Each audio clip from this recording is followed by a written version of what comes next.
It's a topic that many men are uncomfortable talking about, even with their doctor. Yet, urinary tract discomfort can often be a sign of more serious problems, ranging from easily treatable infections to life-threatening conditions, including prostate cancer.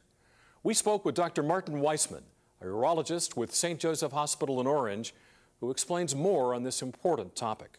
In the last 14 years, we've had a dramatic increase in the incidence of prostate cancer in doctors' offices because of a couple of legs of a tripod, namely the PSA blood test, the ultrasound and biopsy that we can now do in the office, and also the ability to get a biopsy with a particular instrument called a biopsy needle, which allows us to get good pieces quickly.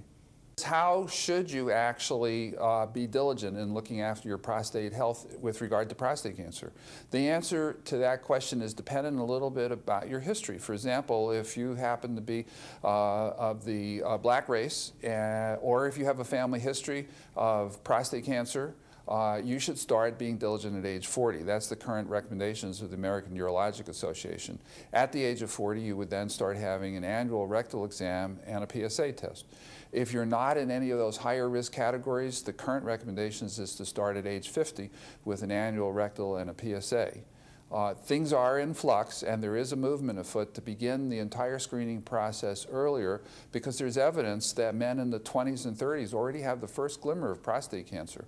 It's a very slow-growing process in the first few years of the process, meaning that one cell goes to 2 cells. Might take 4 to 5 years in the beginning. By the time the cancer is already making a lump in your prostate that we can find and is easy to feel, the prostate is already experiencing a more rapid cancer division, maybe down to 3 years. After it becomes more aggressive, the division may go to a doubling time of 1 to 2 years. At that point, it's a little bit late. So become intelligent, start early, make some decisions about how you want to be followed, learn as much as you can. There's been some evidence that if you look after your heart, you're going to look after your prostate.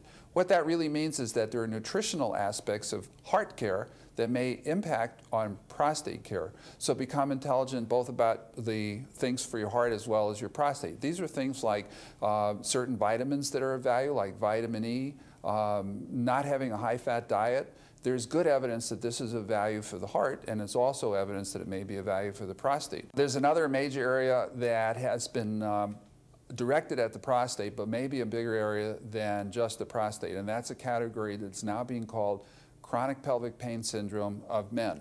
It has some similarities to a condition that has become well known in women, namely interstitial cystitis.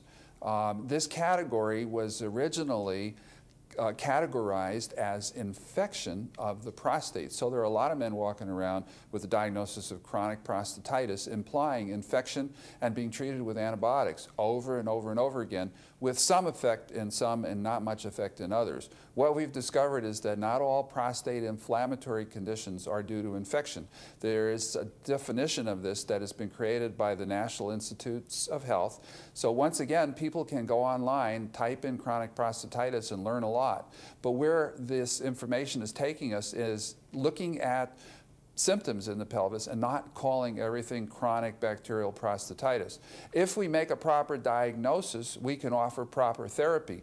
Antibiotics is not always proper therapy, and so therefore it is very important to be very discriminating and analytical and intelligent when you have symptoms in the lower urinary system and not call everything prostatitis. For example, interstitial cystitis, which is present in a larger number of women than we ever suspected when it was originally placed on the map in the early 80s, is a condition that is now being recognized increasingly in men.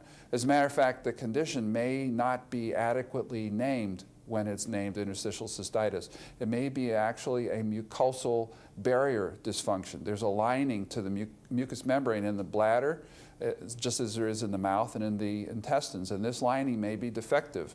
If it is defective, then there are substances that are in the urine which may get into the bladder wall and cause bladder irritation. That leads to pain. So this is a sequence that is becoming better understood, but is still not clear. It is still controversial. There's way more that one can do about this. There are herbs, there are medications, there are a variety of other treatments. It is not just antibiotic.